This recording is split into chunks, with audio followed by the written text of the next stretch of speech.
What happens if I view the stream on custom live streaming service? Yeah, I don't want to do that. Do you see on Facebook if it's there or not? Maybe. Let's see. No, not yet. Yeah, something's wrong. I'm not even going to touch any of my web browsers for fear of having everything blow up. So I think so. I knew I should have tested that. Oh well, we're fine with. We had this problem the other day too, didn't we? Yeah, something's not right with this. That's all right. Yeah, I'm not going to worry about it. Just let it stream. And it's on you. It's showing on. Facebook keeps saying sending data. It's live on YouTube, so that's what I want. I want it to record on YouTube because I keep recording that each week. I can say, hey, look, I did the show. Oh yeah, I see it on YouTube. Yeah, it is on YouTube. I see it. I'm looking at my restream feed. Yeah, just keep saying sending data, so something's not right. Well, the YouTube thing says waiting for David Ginsburg, so I don't know if that means it's going or not. It says it's live. Nope. Refresh it. David, are you sure you're really here? I'm here. Right. It says that. But why is waiting for David? Yeah. Maybe it's a different link. No, because you could get the link right from Zoom. It says copy the link. Oh, that's because I put that link there. Oh, yeah. Oh, okay. Let me see. Let me check YouTube Studio. See, maybe it's a different link. Videos. Live. Yeah, it's a different link. That's why. Okay. All right. Well, as long as it's going somewhere, I don't need to watch it. I'm on it. I don't need to see it. Yeah, it's. Let me go to just to make sure it looks okay. Oh, don't download it. I forgot to turn that. Let's do that. Yeah, I guess I have to wait till it. Yeah, we're live. We are live on YouTube, and I got to close Sofferino. I don't need to download this. And let's start recording. I've got my notes. This isn't as crazy as British Tech, though. This morning, I got a text message from Patrice about 5 minutes-ish before the big show is supposed to start. And come on. Well, it was, Ewan's out. My computer isn't stable. Can you host the show today? Oh, my gosh. Wow. And, okay, that's not fair. It was like 10 minutes before the show is supposed to start, not 5 minutes. And everything was fine, except that I couldn't get the audio right for the live stream, so people could only hear me. Crazy. But it's fine on the recording, so everyone will just have to live with it. All right. We're recording in Audio Hijack. We're recording on Zoom. We're on YouTube. I think we're good to go. Let's give it a shot. All right. In 5, 4, 3, 2. Welcome to episode 117 of In Touch with iOS, a podcast that talks about iPhone, iPad, Apple Watch, Apple TV, and related technologies. I'm your host, Dave Ginsburg. My co-host, Warren Sklar, is here. How you doing, Warren? I'm doing good. Thanks. Good to be here again. Wednesdays just keep coming and coming. Well, Thursdays come. As we record this. Yeah. But Wednesdays and Thursdays. Yeah. Tuesdays, they come. Yeah. Fridays. Sometimes. And that other voice you heard is our returning guest, Mr. Jeff Gamet. Welcome back, Jeff. How are you doing? I'm doing well. Thanks for inviting me back again. I do have a lot of fun hanging out with both of you. Yeah, we have a lot of fun, and you have an open invitation anytime. So thanks.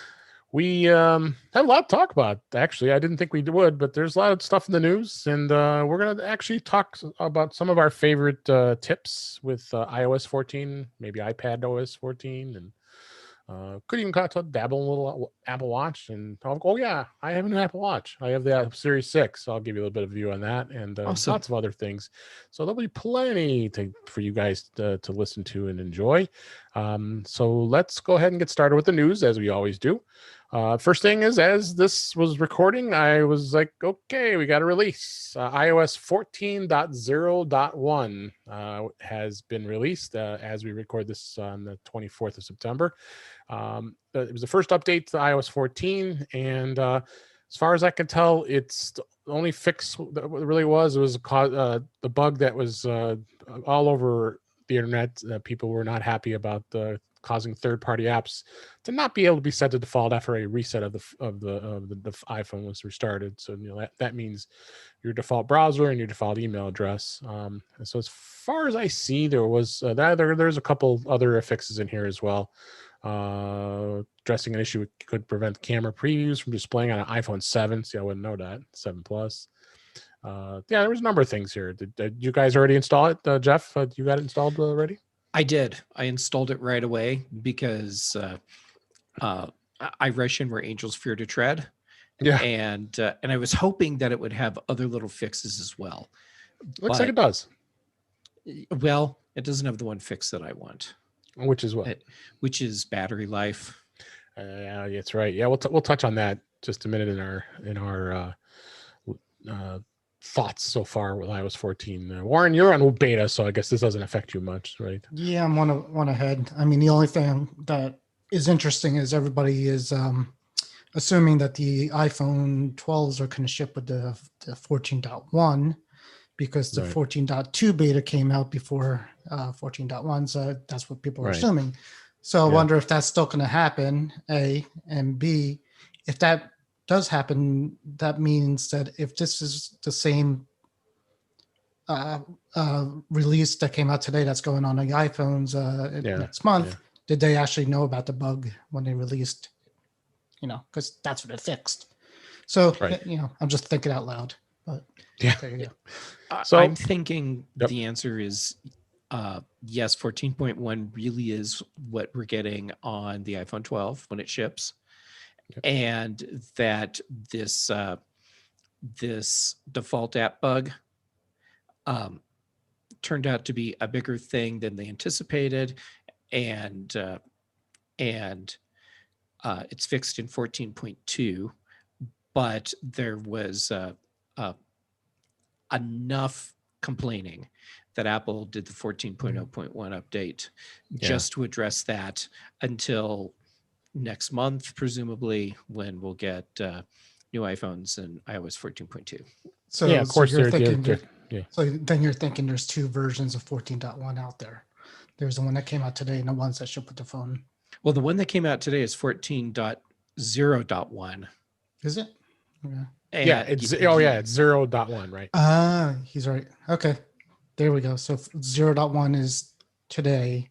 And today that's what came out today, right? 0.1. They snuck a 0 in there. Okay. That's I thought it was 14.1 .1 coming out. Yeah. Okay. That means this is a very, as the one that when they ever do that, it's always just an incremental change that they have. It was a bug fix. They had to fix something. Right. And it looks like I said, we have this link is to Mac Rumors, so there's a lot of good information in here. But because when it first came out, they always say there's no information. It's also it's security. We can't tell you. We'd have to kill you. That's Apple's special way. Yeah, exactly. So, but the update went across all OSs, iOS 14, iPad OS, TV OS, Watch OS, which is all fixes with bugs. So run out, get it updated. You'll be happy. So it'll squash all those bugs.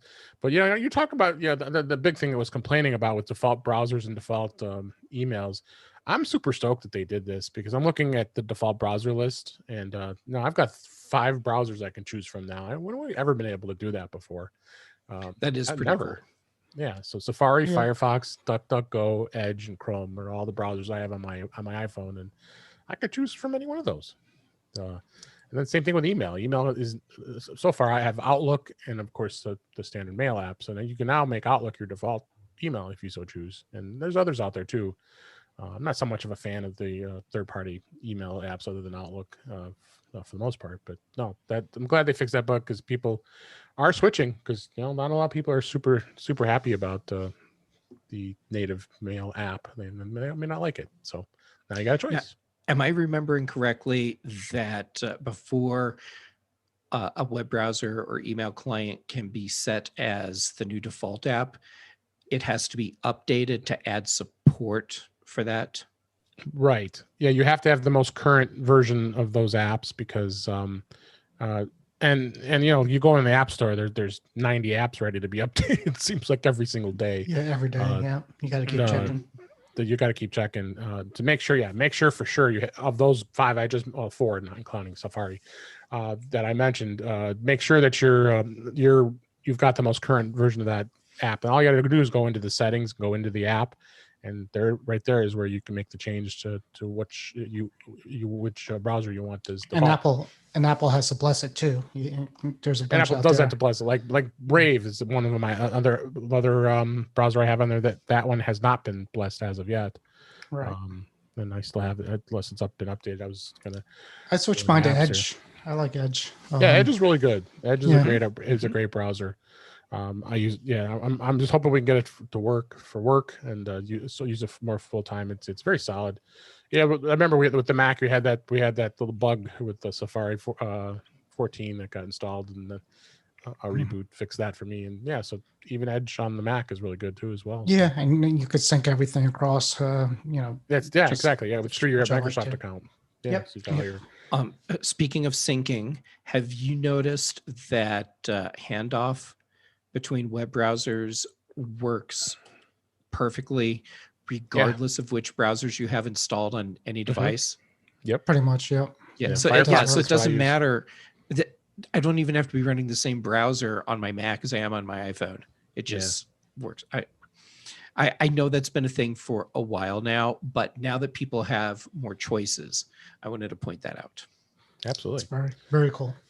So next story in Mac Rooms is always my favorite resource for music news. Apple stopped signing iOS 13.7 after releasing iOS 14. No surprise here.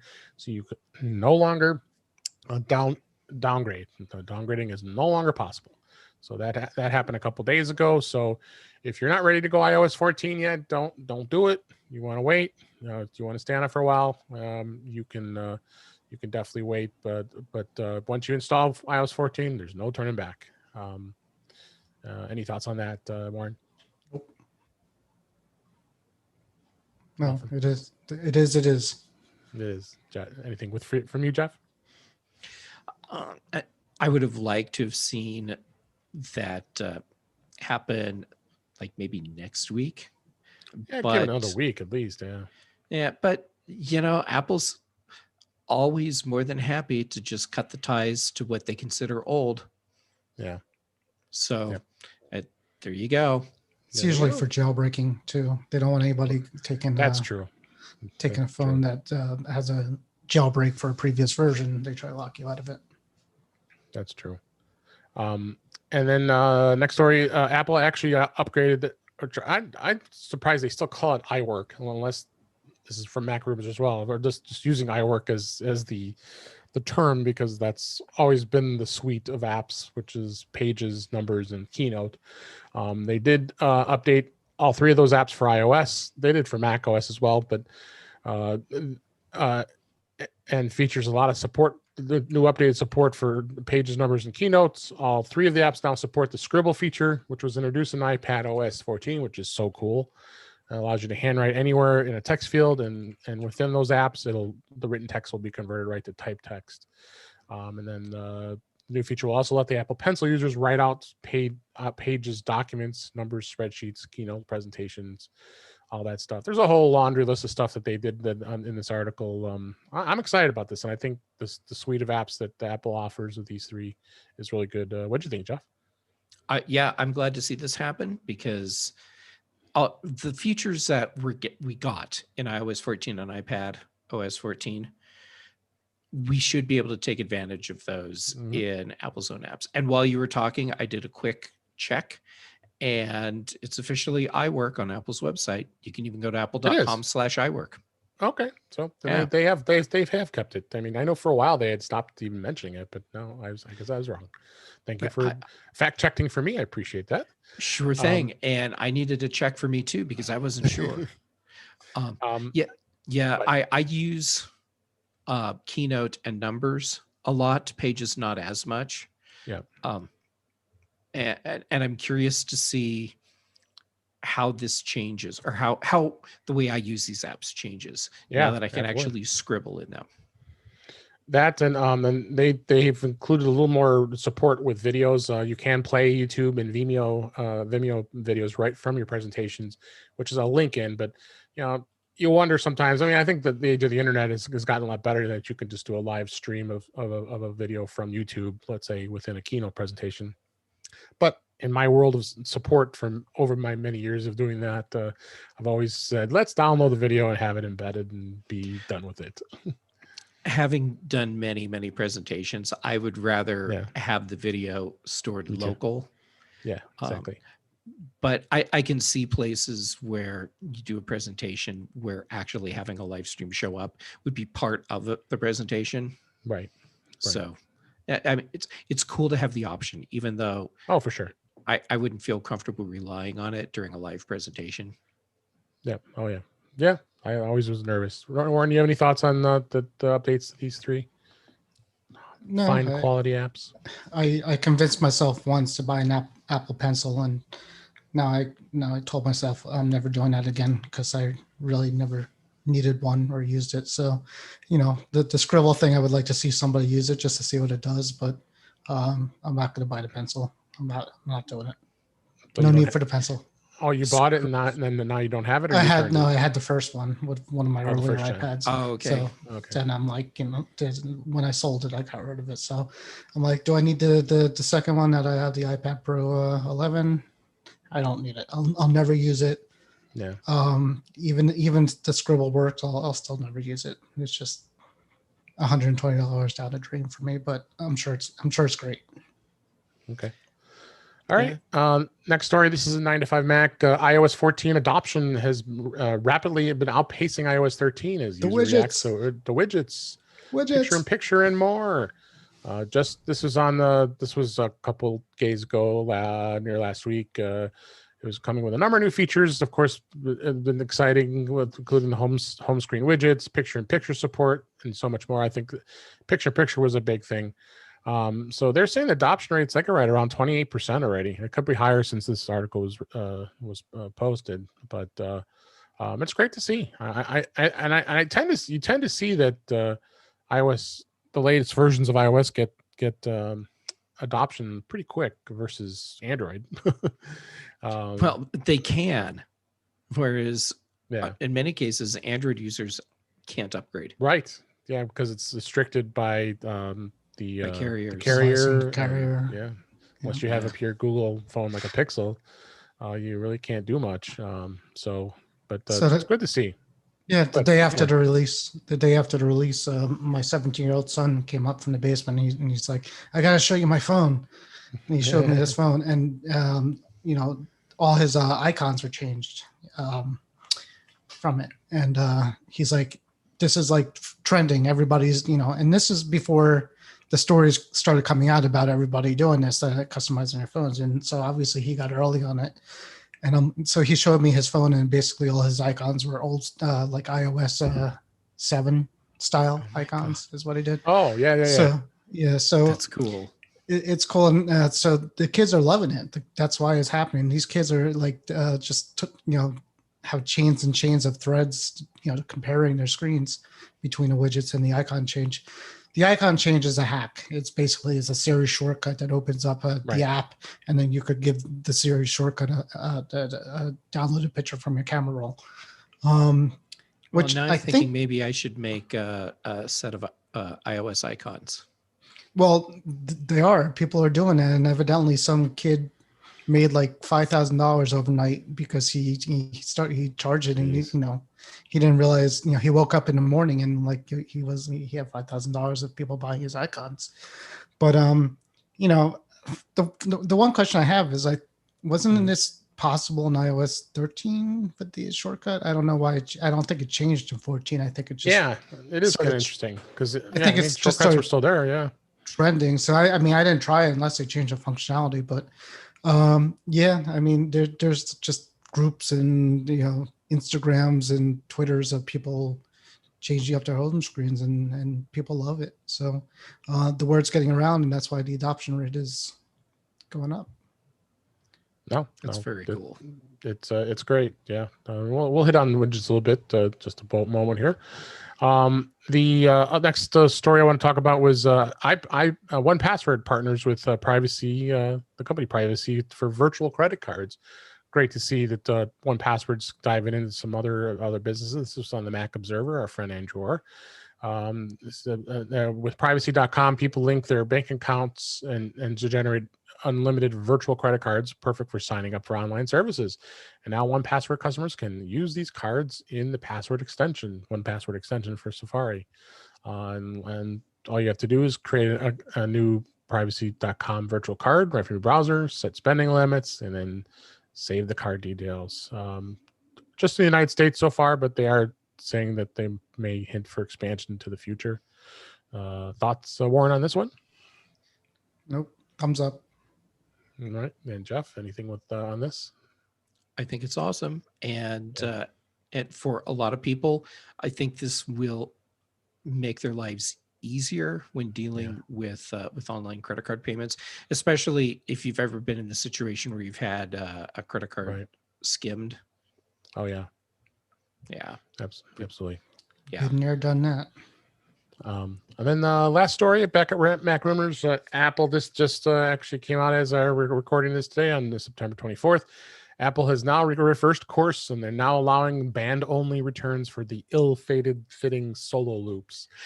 Could this have not been the thing from the beginning? Yeah, why didn't they have this? Apple reversed course, created an online band-only return method for customers who purchased the Apple Watch Series 6 or the Apple Watch SE with a wrong size solo loop or braided solo band.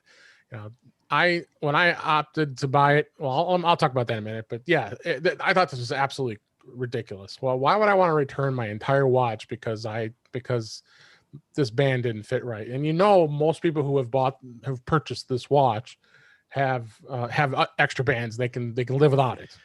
Right. Yeah. You just use another band until the replacement shows up. Yep. It's just absolutely crazy. So it looks like some folks put some stuff on Twitter saying, "Hey, I'm Apple support." They decided, "Oh yeah, we can just," and oh yeah, and look at this. This guy even said that they are also throwing in a free sport band and profusely for apologizing because we messed up. Yeah, but the bands aren't even available. I mean, you can't go to. You can't even get them. That's the thing. They're so hot. Yeah. I mean, if I could walk into the Apple store tomorrow, I would get the green braided thing because I think that's cool. Yeah. But I called my local store today and they don't have any. So it's at this point, it's just leaving a bad taste in my mouth between all this stuff. So I'm like, just forget it. But the the funny thing with that too is they also reversed course on the power adapter for the high-end watches. They started taking them out. So the two things that people complained about so far yesterday, today they changed, I guess. So, I guess public opinion works in that case. I'm hearing so many kind of stories about the sports loop and the braided thing where somebody says it gets bigger over time, but sometimes your wrist gets bigger when it's hot. I mean, at this point, I'm not even sure if I want to deal with that, to be honest with you. And you hit the nail right on the head. I decided not to do it. And there you go. A great segue after all that news. We'll go right into our topics. Yes, I did decide to buy an Apple Watch Series 6. Had been talking about it and was looking at, do I really want to do it? Do I not really want to do it? But then I just decided, no, let's go for it. So when it was released, I believe when it was announced during the Apple event on that Wednesday, then they were going to be available on that Friday. I was on a pursuit to find watch at one of my local stores because I thought, maybe I'll get lucky because the stores here in the Chicago area are open, of course, with limitations. So I went and looked, and sure enough, I found a store locally that had it, and I really wanted the blue. I think that blue is a really hot-looking color, and I thought it was really cool. But they, again, first off, that band is an extra $40 when you buy it with the watch. If you buy it new, it's $100 for that Oh. for the solo loop band.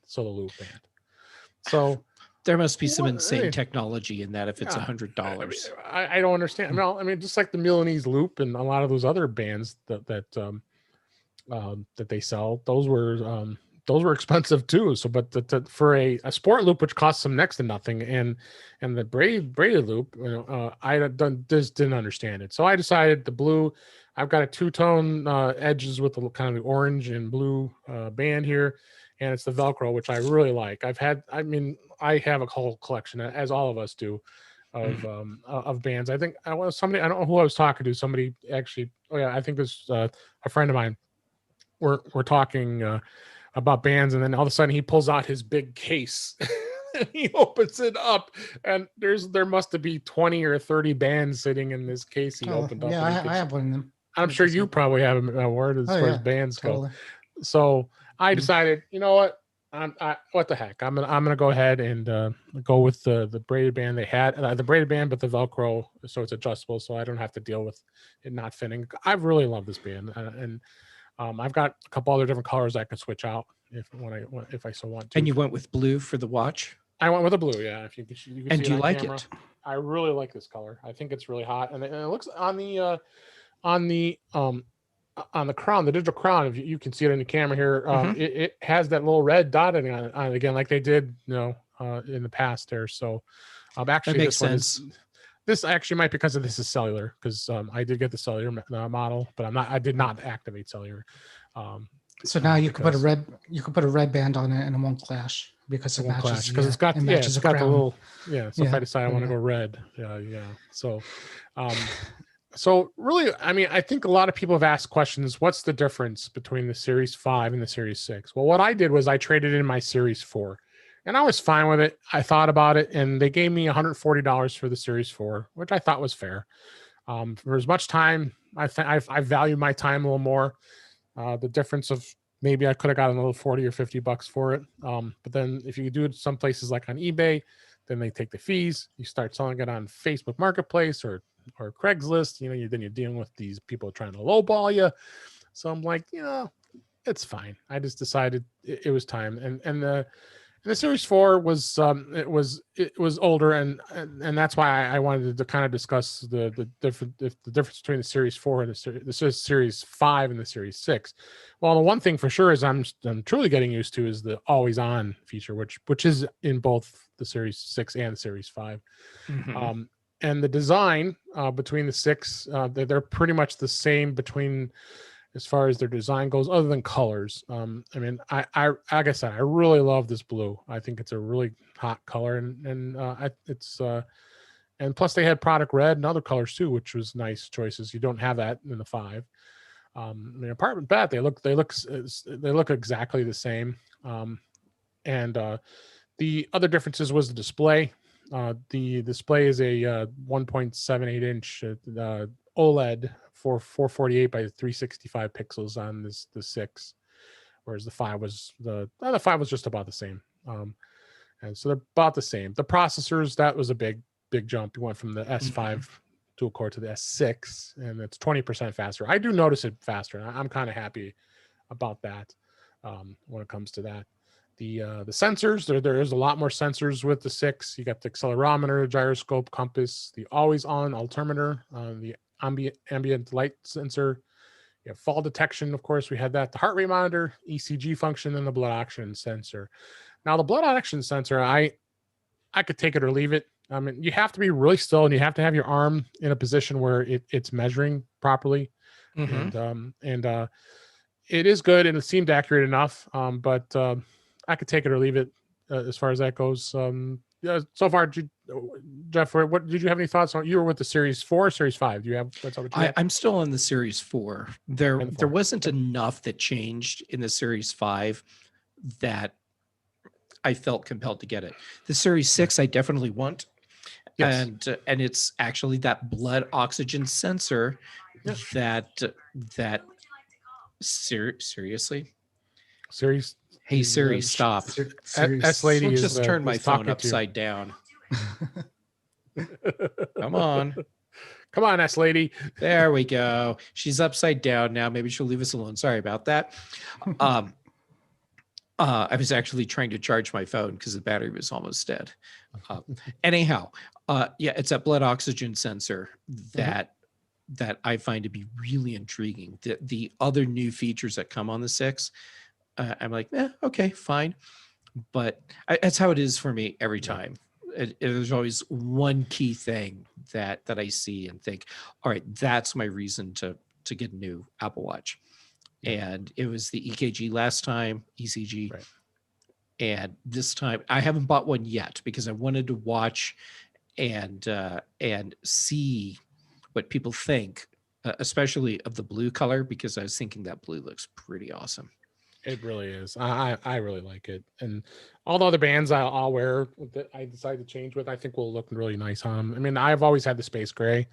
I just keep it plain, and yeah. And you had the series. You're currently on the Series 4, yeah, and I was in the same boat, so I decided to jump. But Warren, you're on the Series 5. I don't think you're ready to take any leaps yet on this, right? Yeah, I mean, if Apple's going to give me 180 for mine, I think is what they said. Yeah. So if I went to Apple just to go, and I walked in, they had a Series 6 available, I might just trade it in and do it. I mean, but the fact that they're not really available makes it an easier decision. Plus, I can't get I like the blue, and I can't get the blue or the red because my wife would notice the difference between my 5 and the 6. And that's not a good thing. You bought a new watch. No, it just turned blue. I don't know why. Yeah, it must be oxidation, honey. Yeah, it's just I painted it. It's nail polish. So yeah, I have this space gray aluminum 5, and I could not deceive my wife. I had to, yeah. No, well, yours is blue now, so you gotta fess up. No, I told her more. Well, I was a good boy and told her ahead of time. if I did it, I would get the same color I have now, and I wouldn't say anything because it'd be like $200 for me to upgrade it up. But even for the $200 with the trade-in, I can't see the reason to do it. Between the 5 and the 6, I got almost all the same features except for the blood oxygen and the slightly faster processor. So it doesn't bother me too much. But battery life, I've noticed, is a little. And we were going to talk about battery life on the iOS 14. I do notice it on the Apple Watch too, that it is going down a lot quicker than it had on the Series 4 for me. But a lot of people want to be able to take advantage of the sleep, hours, and it was a big requested feature that was added to Watch OS 7, which is actually available on pretty much all the Apple Watches. Which I still couldn't understand how I could get that to work, because if I would sleep with it all night, then the battery's practically dead. I guess you go take a shower in the morning, throw it on the charger, and I think that's the general idea. Yeah, that's usually. I think I'm going to try it tonight. I have not tried it yet, and because I'm so used to taking it off at night because I have it right on my nightstand. I tried it once and I hated it. I hate the feeling of having it on. Yeah. And I hated the feeling of that I needed to charge it. It kept me more awake. It kept me more awake than not wearing it. So that probably affected it. I mean, I've got that $79 base, the puck base charger that pulls up, and that's I got some charge it on my nightstand. That's what I'm worried about. Yeah, I agree. Yeah, Amazon has the right idea. They're selling something that's basically it's their Amazon Fit thing now. I don't know if you saw it, but it's kind of like a cloth thing, and it's it doesn't have it's just like a sensor, and everything goes to the phone. So, what they should do is that Apple, what they probably should do, and I don't know why they're not doing it, is they should have a sleep mode on the watch where it pretty much turns off every service out there except for tracking the sleep somehow. And you get more battery life out of it, but they don't have that. Yep. So I'm surprised that's not part of sleep tracking. Right. I haven't messed with the sleep feature because I have a bedside a sleep tracking thing that is much more accurate than what you can get from any wrist-worn device, and so I just don't need what Apple's offering there. But I just assumed that when you went to bed, you do a thing, like where you tap the button to go into theater mode, you tap something and go into sleep mode, and then it just turns off all notifications. It shuts the screen off, and goes into the low power mode where it's just doing the motion sensing and stuff that it needs for sleep tracking. Yep. We should do that. And then sure. you know, WatchOS 7 in general is just a great update to the watch. A couple things that's kind of stood out. I don't know if you guys like them. Is I some of the new watch faces were kind of cool. There's some really great ones. The Chronograph Pro face, which is really neat, with a tachometer that can display details on speed and traveling over time and distance. And there's just a lot of really great watch. And of course, I stayed with the infograph. I've been so used to it, but I think I'm going to start exploring a little further. Is there any watch faces that you like, Jeff, that stand out to you? I've been playing with just several, just because, like the new chronograph watch faces, and it's funny for me because I always go back to the custom watch face that I built off the utility watch face, because it's simple, it's clean, and it's not overloaded with information. I do have one of the infograph watch faces set up with all the stuff that I need for when I go outside. So I know what the temperature is, I know what the UV index is, I know what the AQI is, and I've got all the weather data, which is actually important stuff when you live in Colorado, just like if you live in the West Coast right now, because you're dealing with weird weather, you're dealing with fires, you're dealing with bad air quality. And it's too much information on a watch face. So it's like a special use thing. So for everything I've been playing with, I've already gone back to my custom utility face. And watch face for you, Warren, is it what's your favorite? What's your favorite? What do you use? Ever since Series 0, I created a favorite album in photos of my favorite pictures that I've taken of places, and pretty much sync that to my watch. And every time I raise my wrist, I get a different picture, and that's what I like. Yeah, I forgot. There's the one that I made right away, which I think is wonderfully fun. Yeah. And I had to swipe through to see what was still on here, and it's the robot face. Yeah, he sits there and smiles at you, and his eyes move around, and So, and with that one, I have the date, the time, temperature, air quality index, and this happy robot. You could do I play with the Memoji now. The new one is you can make. It was silly. I haven't done that yet because I was concerned that I'd set it up and then feel like I was being very narcissistic. Yeah, no, you're just staring at yourself, and you're looking at your face, and it's going like this. The face just moves back and forth. Yeah, goes back and forth. Stick your tongue out, and and then I should make someone else's face and put it on there. There you go. And then you could talk to it like it's and call it to Siri. I could make a face for my own Siri. You can. Yep. All right. Yep. Well, maybe I'll play with that. So I'm not going to go through all the features of what's been added with the hand washing detection mode was kind of stood out. It also listens to the sounds. Oh, it works perfectly for me. Oh, it doesn't work for me at all. I was doing the dishes today and it went off. I'm like, no, I'm not washing my hands. I'm doing the dishes. Well, now see, that makes sense because it's very similar motions. Yeah, but it doesn't go off when I'm actually but washing it hasn't my hands. gone off for me when I'm washing dishes. But it's so perfectly consistent when I wash my hands. Yeah. And I was genuinely expecting it to 20 seconds be really intermittent. 20 seconds is way too long to wash your hands. That's crazy. It also listens Warren to the sounds doesn't get of to water. perform surgery on me. Yeah, that's true. I wash my hands. I just don't sit there for 20 seconds. I mean, you put soap on it, you rub it together, and you put it under water. Come on, that's a little too much washing, I think. But yeah, we need to fix that. Well, here's my dirty little hand washing secret. I was curious to see how much longer the watch would go after I was done washing my hands, because I don't actually count out seconds. And what I found is that it finishes and I'm still going for a few more seconds.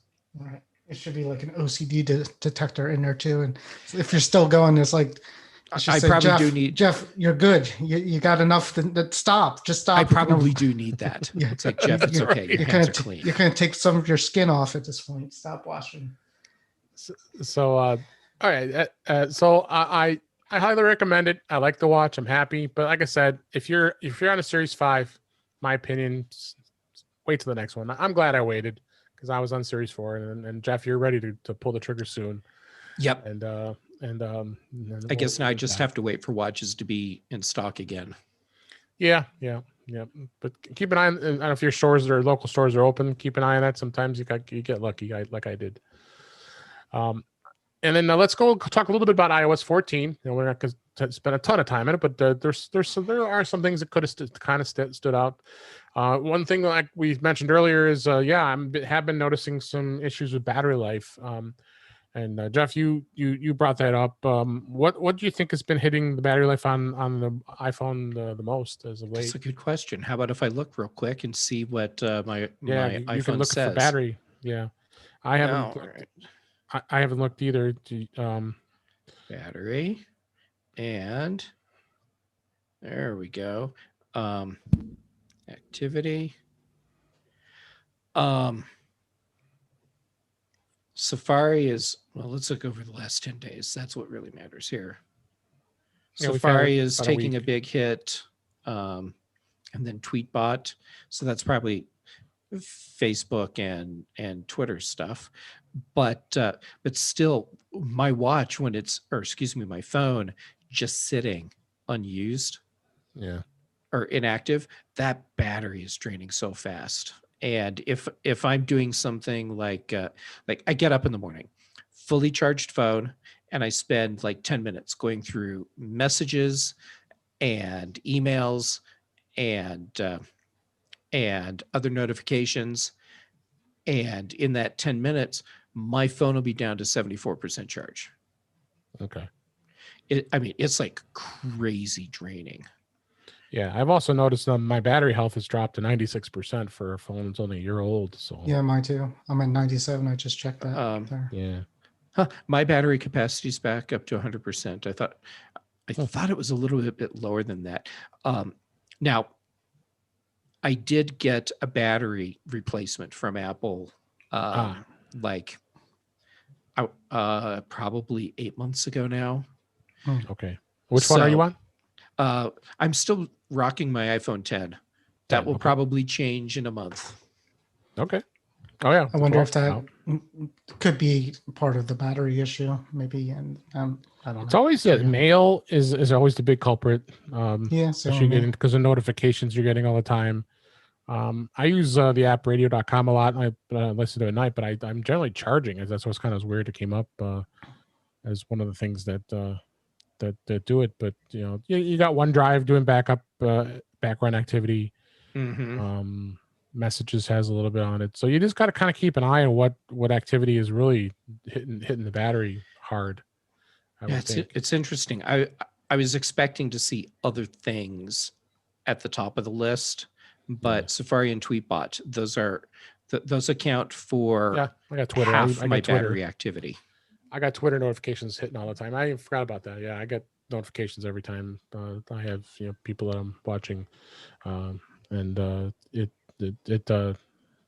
that could affect it too. So, but let's go ahead and talk a little bit about some of the things that stood out. And everybody's been talking about this, and I think it's just amazing.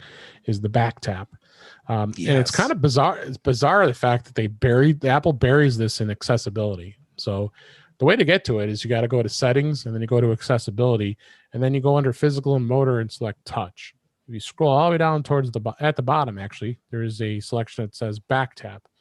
And then you have two choices, double tap or triple tap. Now, you could set this to basically all kinds of stuff here, including like app switcher, bringing you right to the control center, your home screen, your lock screen, reachability. You could do a screenshot. I think that's kind of cool. I've selected the double tap on the back of the iPhone to do a screenshot on one of them, and you could turn the magnifier on, which I like using the magnifier a lot, and then a lot of shortcuts you could add as a back tap as well. in either one. Same thing with triple tap. And in fact, I like the screenshot to be a triple tap because you can hit if you could double tap pretty easy versus triple tap. I've had double tap happen just setting my phone down on a counter. Yeah, exactly. So apparently, I need to set my phone down more gently. I'm Warren, the have opposite. have you setting this at all? Yeah, I set it up, but I mean, I've tried different cases. It's hit or miss with me. So, or tap or miss, like I say sometimes. But sometimes I get it to work and sometimes I don't. And I'm not sure what I'm doing wrong or differently. But I have to work on your finger strength. Well, that's the thing. I don't know like how hard, and there's timing, and like sometimes it's a bit of a delay. So I have 3 taps going to the home screen, and like I'll do the 3 taps, and then nothing happens, and then I'll just start continuing what I'm about to do, and then it happens. So I kind of gave up on it, but it's neat. Which iPhone do you have? I'm curious.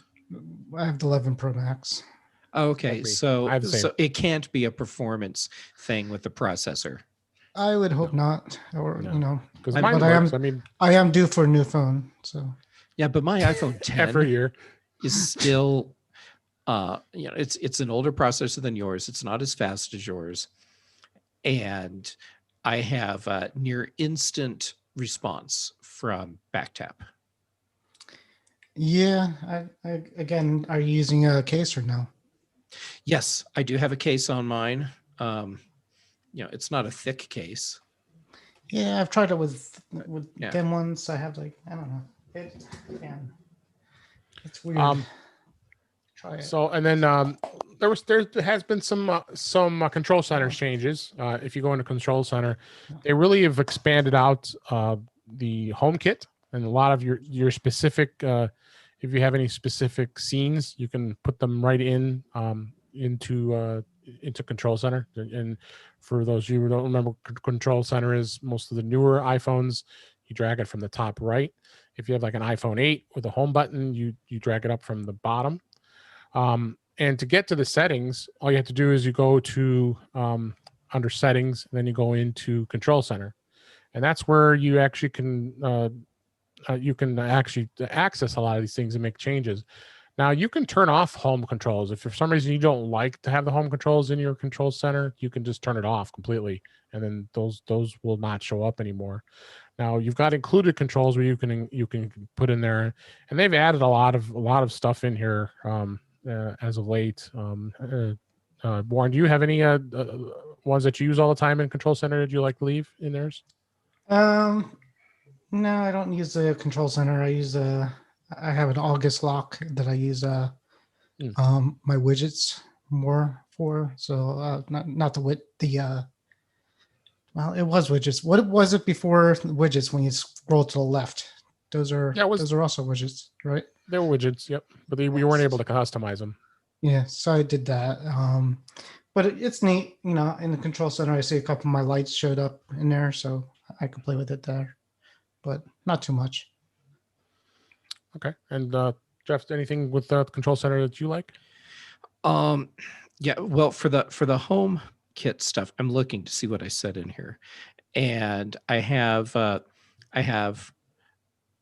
couple lights in here that I often want to control without using voice, and I actually have my HomePod in here, so that when it's playing, I can turn it off without saying anything.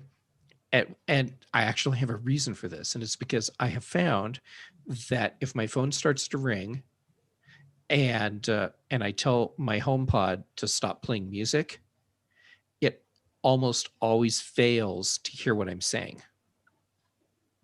So now I can just do a quick tap and the music is stopped and I'm answering the phone and it's all good. Well, there you go. Yeah. So other than that, the way I'm using Control Center really hasn't changed. It's the same things that I had set up before. Just now I have a few extra buttons for some stuff I'd rather tap. Yeah. And then some other stuff that I think people are really happy with is being able to be able to tap and hold on any screen and bring you in jiggle mode. But you also have options when you go in jiggle mode to tap the bar at the bottom there. And that brings you into the list of all your pages. Now you can uncheck and hide like all your pages if you want to. And the apps don't disappear, but the pages themselves are not there anymore, and you can get it over to the new app library, which I think is awesome. Warren, do you remove any of your pages, or do you leave them all in place, or how do you customize yours? I leave all my pages there, so You like them there. I like them there. So I mean, even with the app library and the changes, I don't want to change. My muscle memory is kind of where I'm at, so I'm not changing too much because it will screw me up. So, my home screen hasn't changed too much since iOS 13 or 14. I added a couple widgets, but other than that, everything kind of is the same for me. Okay. Jeff, have you hit any of your pages at all? I haven't. Yes, actually, I have. I was going to say I haven't, but then I realized I immediately took all the stuff that I had cast to the very end of my pages into the area that I called Rura Penthe, and it's all the apps that I didn't want to have, and for whatever reason they needed to stick around. Yep. So they all went there, and now that's a hidden page. Okay. And then the other cool thing that they added, which I just realized that they did this, you can you know how normally you could tap and hold an app and then it says remove app. Well, it gives you an option now. You can either delete the app completely from your phone or your iPad for that matter, or you can move it to the app library. So you can do individual apps and hide them, and not just not the whole page. So there might be apps and that you may I've not done use. that with several apps. Yeah. And then the app library itself, I think I like it. I like it the way it's laid out. I think Apple's done a good job of curating what's what. When something's in social or productivity, utilities, entertainment, so on and so forth. I think it's grouped nice. And I really love the alphabetical list now, where you drag down and gives you the alphabetical list, and you can just kind of scroll A to Z to try to find your app, because it was always a challenge to find your apps. And you still can create folders. I think a lot of people still create folders. I mean, I have a ton of folders that I create. So I think people are real excited about about this. So as far as being able to customize. Now, let's talk about widgets. Widgets are a big thing now. I think widgets have become like really hot right now, as we were talking the pre-show. I like how you can hold the widget when you scroll over to the all the way to the right, and you can edit the widget. You can make changes to widget. You can add the home screen, or better yet, you tap and drag the widget over to one of your screens, and I can incorporate, like, let's say the weather widget, and have it right there, and then I can have the weather widget within the rest of your icons. Now, it kind of drives me crazy because I'm so used to where apps are that it kind of moves things over, because then like I did it right now, my home page. So you go to that second page, it moves over 3 of the folders I had onto another page, and then you have nothing there. So that's the one kind of bad thing it is when you want to incorporate your widgets within a home page. But it is really cool. And Warren, you said that you do have one of the widget. There's like a calendar widget that you have on on the page, or on your homepage. I have a couple of them. I have a Smart Stack on the first page, right. And then on the second page, I have a Siri Suggestions widget, which I really like too. And then there's a Google widget for a Google search, and that's all I got. And like you, it kind of makes me annoyed when I try to put a widget somewhere and then the icons move to the next page, and I'm like, there's got to be a way. And the widget for some reason won't let you put it on the bottom. Have you noticed that? If you try to put like a widget on the bottom of all your icons, that's so frustrating. It's like, just stay on that bottom. It just won't. It just pops back up into the middle of the screen, and so that annoys me. So I mean, it's a lot of it's fine. Once you figure out how you want to do it. So I think the holy grail is basically getting one page of widgets and then hiding everything else and just having the app library on the other page. That's a good idea. I didn't think of that. You could just that's create kind of actual what move over to one page, instead of like it being over. onto the I'm far right, migrating, left. I think, to a hybrid version of that, where I'll have the first page, which will be the apps that I use all the time, which is exactly what I've always done, and probably one or two widgets there, but small ones. And then my second page is going to be just a data page where it's all information just from widgets, and then everything else after that.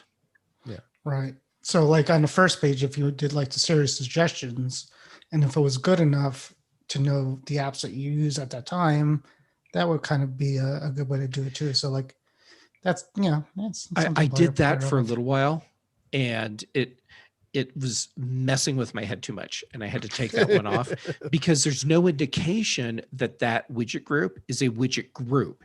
It's just a group of icons. Right. It's now on you one gotta hand, get used to it.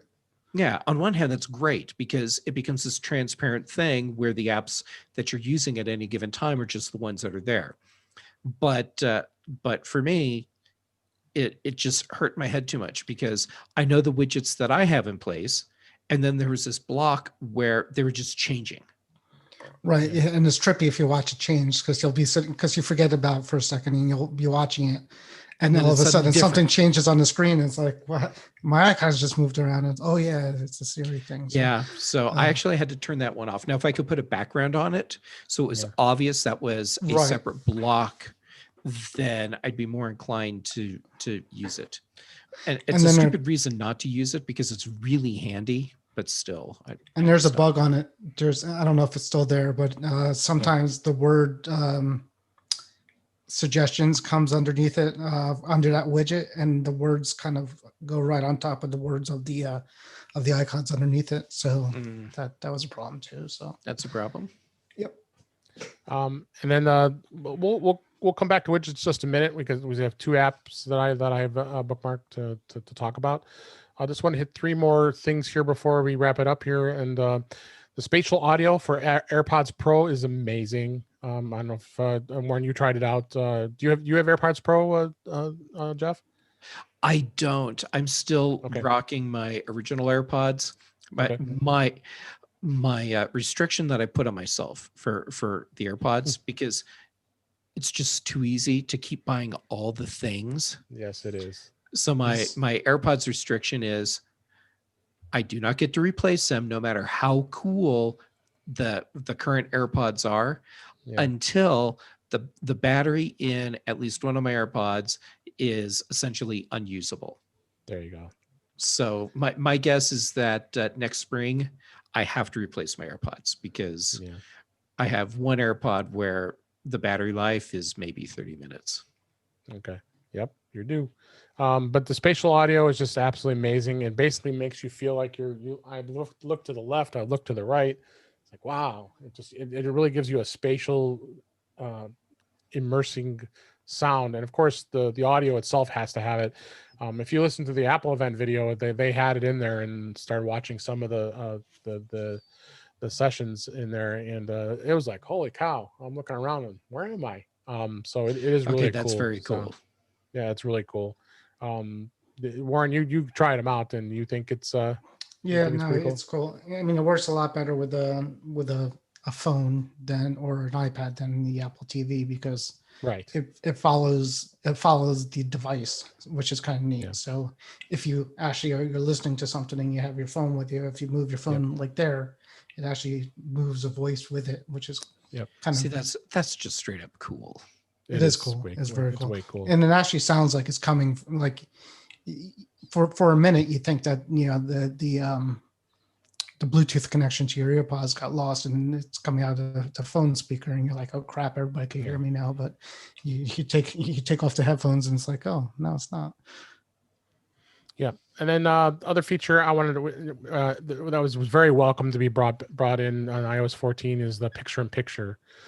Being able to watch video and then it allows you to let it float on your screen while you go and do something else, especially for FaceTime. I mean, my gosh, it was annoying. Anytime someone wanted to go look at something on their iPhone while they're on FaceTime, then you're paused.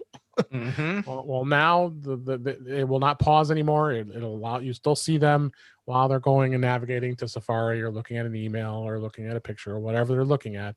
That piece of it is great. Any other video type source, I use Xfinity Streams. I'm a Xfinity customer. I'm able to, this works on the iPad as well. The iPad actually, it's been doing it for a while. For a lot of them, but the iPhone was the big thing. Being able to just go along and you can still listen as well as watch and go do other things. The one thing it doesn't do it well with is YouTube, and YouTube has been trying to block it actually because they don't like, especially if you don't have their premium subscription. That's what they want. They want you to pay. That's for what the, you want you to do. And I am a premium YouTube subscriber, so it seems to work. But yeah, I don't even know if the picture still works. It still works when I go out of the YouTube app. I can still hear the audio, but a lot of times you can't see the video.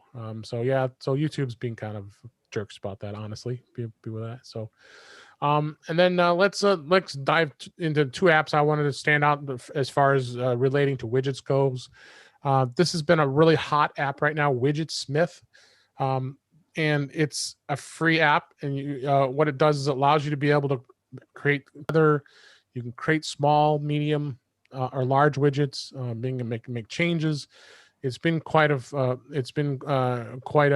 thing here, and they do have an optional subscription that's offered monthly or an annual basis that gives you some more widgets that you may not like. It adds in the weather, and what was it? the star or something. Yeah. You've been playing around with this, Jeff, with this app? I have. So far, I've been playing with the free version because the weather stuff that I want to see is in Fantastical, but I have to add, Apple bought Dark Sky. Why don't we have Dark Sky widgets? Good question. So I guess I'm kind of holding out for Dark Sky widgets. But the stuff that I've been playing with in it so far is great. I've been able to make customized widgets that have all different kinds of information that I need. You can even do a static thing where you just have like text on them, which I guess I don't know. What if you decide you wanted? I've got it. You have a series of notes and reminders that you want that they're just very static pieces of information. You could just make a custom Widgetsmith widget where you can just swipe through those text notes. Yep. And Warren, you said you have dabbled in the Widgetsmith a little bit, or? I installed it a few days ago and I didn't really like it that much. I uninstalled it and then I tried it again today. It's neat. It doesn't do as much as I thought it could do. You could add a weather widget, you could add a clock widget. So it does a few cool things, but for free it's fine. I added a big clock to mine with the widget because okay. I don't know if you heard, but I got a new Tesla car. Yeah, we've heard. I did. So I picked it up and for some reason with that big screen, there's no big clock. And so it's actually hard to tell the time in the thing. So I figured this I know. Just a widget that I have. Oh, and then it's got a nice big clock on it. I have a mount. I have a mount now for my phone that sits out by my Tesla's screen. So now it's basically a big clock. There you go. And then the other app pick was Fantastical, which is absolutely amazing calendaring app. And they are supporting widgets. So you can bring a calendar and all kinds of great widgets, because I kind of think the widget's much better than Widgetsmith, because actually Widgetsmith when you tap the calendar, it just brings you back to their widget and doesn't give you access to your calendar. So if you use Fantastical, which is as a fantastic app, it works really well. It sounds like, Jeff, you're a big user of Fantastical. Yes, and And what I have done with the widgets, there we go, woke up my phone. I experimented with a small widget and a big widget at the same time. Yep. And that's what the big widget was, what convinced me that I'm probably going to do page 2 on the home screen as a data center. So it'll be the big Fantastical, and then probably a couple other things, or maybe a smart stack. All right. Because I mean, it's great. What I want, it's the calendar for today and tomorrow. It gives me the weather, and just enough of the weather. I need to know: is it rainy? Mhm. Is it overcast? Is it sunny? How hot is it? That's right there. And it's just right there. Yep. Yeah. Yeah. I absolutely love what they've done with these widgets. Yeah. Check it out. I believe Fantastical is not free. It is paid. No, it's part of a subscription. There's a subscription, right? Setup. I thought Setup might have it, but I could be wrong. I don't think Setup has Fantastical.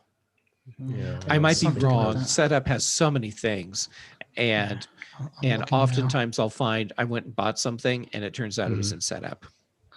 now. Yeah. Yeah. thought I Oh, had yeah. So you something got like to pay attention. I But always need to go and search Setup you sure do. before I pay for something.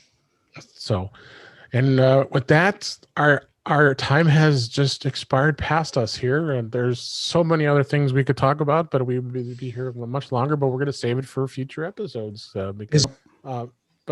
Yeah, let's go ahead and wrap things up here. Thanks everybody for listening. We really appreciate it. And then that's a wrap for this week. Please send your comments, questions, and suggestions to our email address, feedback@intouchwithios.com. You can follow us on Twitter @intouchwithios, or you can subscribe in your favorite podcatcher, including Apple Podcasts and many others. But better yet, go to our website at intouchwithios.com, where all the links to all the ways to listen to us are there. I am Dave Ginsburg, and you can find me on Twitter @DaveG65. Thanks as always for being here, Jeff. Where can everybody find you? Well, first, thank you for inviting me on again. I mean, the fact that I get invited back is awesome, because you never know, but it's just great. So thank you. And people can find me on Twitter and Instagram. I'm JGammett both places. And I'm hosting a panel at SearchCon, which is October 1st and 2nd. So it's an SEO conference that's being done remotely. So searchcon.events, and that's going to be a lot of fun. And I've mentioned it a couple other places. I am getting ready to launch that interview show. So if you want to hear a podcast where I talk with very interesting people that have very interesting stories, you'll be able to do that very soon. Can't wait. Then Warren, we find you at Mac to the Future, the Facebook group, right?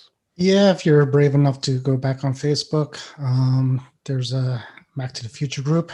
It's a fun group. We talk about lots of stuff, Apple mostly, but you never know. Some people try to sneak things in there that's not Apple related. Those darn Windows users. We'll entertain them for a little bit. Other than that, I'm on your show, and we do a show on Wednesday night with Guy. Yes, Jeff, it's always fun to have you.